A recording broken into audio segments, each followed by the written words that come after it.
지난 3일 경북 포항시 저녁 7시쯤 한 여성이 식당 주방으로 들어오더니 집기들을 집어던지기 시작합니다.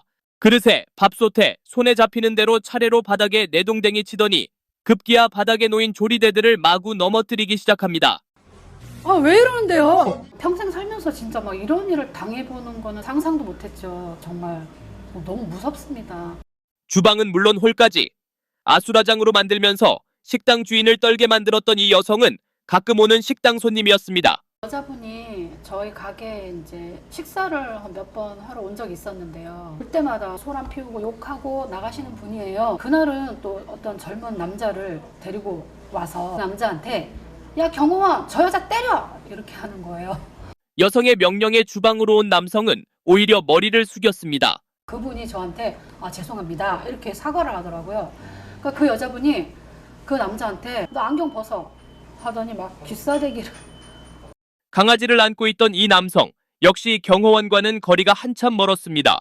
기가 막힌 거는 그 젊은 남자분, 경호원이라고 했던 그 남자분은 그날 처음 본 사람이래요. 강아지를 분양해주러 왔다가 그 여자분이 일로 데리고 와서 대뜸 경호원이라 하면서 귀싸대기 맞고.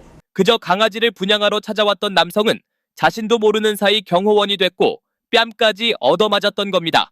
가끔씩 들르는 손님이 왜 이렇게까지 난동을 피웠는지 주인은 집기를 마구 부수며 계속된 행패에 당황해 처음엔 경찰 신고도 못했다고 합니다. 올 때마다 욕을 하시면서 장사를 막 이따구로 한다고 그냥 땅에다 반찬을 다 쏟아 놓으셔요. 근데 그 여자는 제가 욕을 했다고 얘기를 하거든요. 저는 억울하죠. 계속 행패를 부리던 여성, 갑자기 본인이 건물주가 됐으니 가게를 빼라고 소리를 지르기 시작했습니다. 건물을 내가 샀다. 네 짐 싸서 나가라. 깜짝 놀란 주인은 건물주에게 전화까지 해봤다고 합니다. 만약에 우리가 판다면은 세입자한테 먼저 이야기를 해줘야 안 됩니까? 평소에 알고 계시던 분은 아니었죠? 아닙니다. 경호원 이야기도 건물주 이야기도 모두 거짓이었던 겁니다. 하지만 취재 결과 이 여성은 여러 차례 폭언과 폭행 등으로 이미 이 동네에서 악명이 높은 인물이었습니다. 이제 밤에 근무하는 남자 젊은 애한테 누나 혼자 있으니까 와라. 특히 낮에 그 여자 직원이 있었지. 돼지 같은.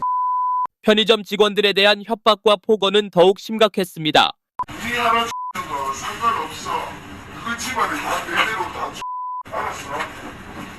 네 오늘 들릴 줄 알아. 주변 상인들이 모두 문제의 여성이 나타날까 떨고 있었습니다. 12월 달 정도부터 됐던 것 같아요. 자주 가게 앞을 와서 문을 흔들고 욕을 엄청 많이 하죠. 나고도 하고요. 저는 가게 문도 못 열어놓고 장사를 했거든요.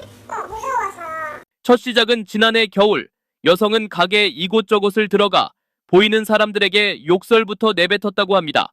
이런 엽기적인 행각을 계속한 지 5개월 만에 이 여성은 경찰에 연행됐습니다.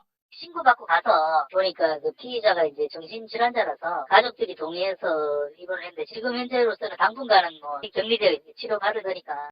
당장 오늘 장사를 걱정하는 자영업자들, 수백만 원에 이르는 집기 피해에 대한 보상도 없이 새 기구를 새로 구입할 수밖에 없었습니다. 쌀을 다 엎어가지고 쌀 두 가마니를 그냥 버렸어요. 전자레인지랑 실링기, 기류 같은 것들 다 부러지고 저희는 장사가 안 돼요. 일단은 제가 피해를 봤으니까 피해 보상을 받고 싶고요. 그런 일이 다시 안 일어났으면 하는 바람입니다. 피의자가 정신병원에 입원해 있다는 사정은 형사적인 합의를 진행할 수 없다거나 민사배상을 청구할 수 없는 경우는 아닙니다. 그 상대방에 대한 민사소송이나 형사합의는 충분히 진행할 수 있고 가해자의 보호자, 법정대리인에게 책임이 인정된다면 법정대리인에게 손해배상 청구가 가능한 경우가 있습니다. 어떤 사과도 받지 못했다는 피해 업주들, 문제의 여성이 당장이라도 돌아와 다시 보복할지 몰라 불안한 마음이 크다고 입을 모읍니다.